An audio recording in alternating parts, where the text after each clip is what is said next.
On veut tous que les enfants grandissent pour devenir des adultes heureux, équilibrés, qui réussissent. Mais qu'est-ce qui les prépare vraiment à ça? C'est quoi la recette? Eh bien, la réponse se trouve peut-être dans un endroit vraiment inattendu. Alors, mettons de côté un instant les leçons de musique à 4 ans ou le fait de savoir lire avant tout le monde. L'indicateur le plus fiable, ce n'est pas du tout celui auquel on pense en premier.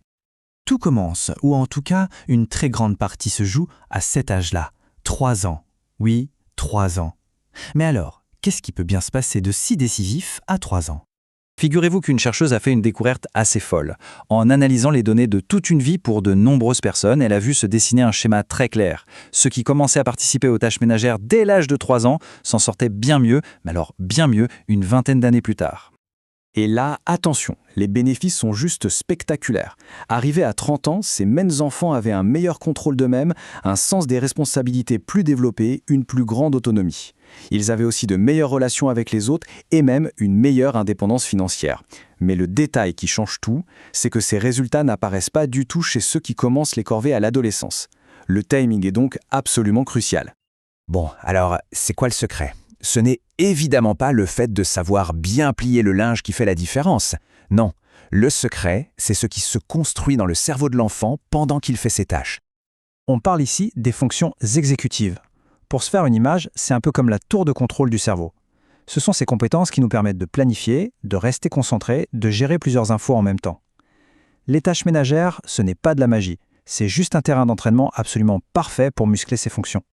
Ces fonctions, elles reposent sur 3 grands piliers. D'abord, la mémoire de travail, la capacité à garder une consigne en tête le temps de la réaliser. Ensuite, le contrôle inhibiteur, c'est ce qui permet de résister à l'envie de tout lâcher pour aller jouer. Et enfin, la flexibilité cognitive, la capacité à s'adapter si un obstacle se présente. Et le plus fascinant dans tout ça, c'est que ces compétences ultra importantes, elles ne s'apprennent pas dans des livres ou avec des exercices, mais dans les petites interactions et les activités de tous les jours. On va prendre un exemple tout bête, un truc qui arrive 10 fois par jour et qui est pourtant une vraie séance de musculation pour le cerveau. C'est la technique de la main sur l'épaule. Un enfant veut quelque chose, au lieu d'interrompre, il pose sa main sur l'épaule de l'adulte et il attend. Pendant ce court instant, son cerveau est en pleine ébullition. Il doit garder sa question en mémoire de travail, il doit utiliser son contrôle inhibiteur pour patienter sans couper la parole, et si ça dure un peu trop, il peut même faire preuve de flexibilité cognitive et décider par exemple de s'occuper autrement. C'est un entraînement complet en une seule petite action. Voyons un autre exemple, une activité créative, la peinture. En apparence, c'est simple, mais en réalité, ça peut être un véritable parcours de développement pour les fonctions exécutives. Parce que le but, ce n'est pas juste de faire un joli dessin. L'enfant doit suivre toute une procédure. Il va chercher sa feuille, il l'accroche, il peint. Puis il doit transporter son œuvre encore humide avec précaution pour la mettre à sécher. Ensuite, il doit retourner nettoyer le chevalet, l'éponge, l'évier. Chaque étape demande de l'organisation, de la mémoire, de la maîtrise de soi. Réussir tout ce cycle, du début à la fin, c'est la preuve que les ressources cognitives sont bien là. Bien sûr, l'enfant n'apprend pas tout ça par magie tout seul dans son coin. Le rôle de l'adulte est absolument crucial. Non pas pour lui dire quoi faire, mais pour le soutenir. C'est ce qu'on appelle l'étayage. L'étayage, c'est exactement comme un échafaudage sur un chantier. On met en place une structure temporaire pour aider l'enfant à atteindre une nouvelle étape, et puis, petit à petit, on retire les supports. Le but n'est jamais de donner la solution, mais plutôt de guider la réflexion de l'enfant pour qu'il la trouve lui-même. Prenons un conflit entre enfants, un grand classique. La réponse réflexe, c'est souvent le fameux « Allez, dis pardon !» qui ne règle rien sur le fond. La réponse par étayage, c'est différent. D'abord, on cherche à maintenir la connexion même dans la colère. On va aider un enfant à mettre des mots sur ce qu'il ressent et on va demander à l'autre d'écouter. L'objectif n'est pas d'arrêter le conflit au plus vite, mais de s'en servir comme d'une occasion d'apprendre à gérer ses émotions et à communiquer. Le langage, justement, joue un rôle énorme là-dedans. Une étude fascinante a montré qu'un bon niveau de langage à 3 ans permet de prédire moins de problèmes d'attention à 5 ans. Et ce qui est fou, c'est que l'inverse n'est pas vrai. Un enfant inattentif à 3 ans ne développera pas forcément de retard de langage. Le langage n'est donc pas qu'un outil pour parler aux autres, c'est un outil de pensée, pour se parler à soi-même, se calmer, se concentrer.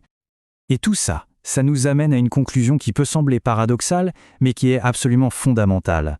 Et pour bien la saisir, rien de mieux qu'une histoire vraie et assez incroyable. C'est l'histoire d'une petite fille qui avait un grand retard en mémoire de travail.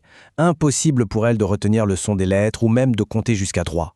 Forcer les apprentissages ne servait à rien, si ce n'est à la conforter dans l'idée qu'elle était incapable. Alors l'approche a radicalement changé.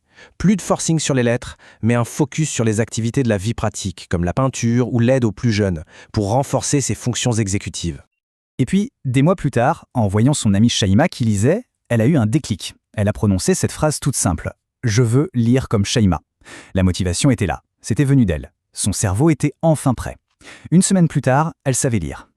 Mais l'histoire ne s'arrête pas là. Le plus incroyable, c'est qu'à la fin de l'année, cette petite fille et ses camarades, pour qui la priorité avait été de développer les fonctions exécutives, ont passé un test de compréhension de lecture.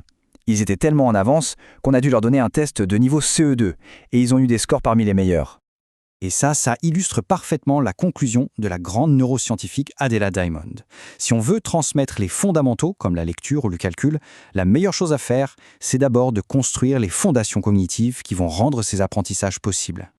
Alors, la prochaine fois qu'un enfant veut aider à mettre la table, faire un gâteau ou qu'il doit simplement attendre son tour, il faut se souvenir que ce n'est pas juste une anecdote. C'est peut-être là, dans ce moment tout simple, qu'il est en train de construire l'apprentissage le plus important de sa journée.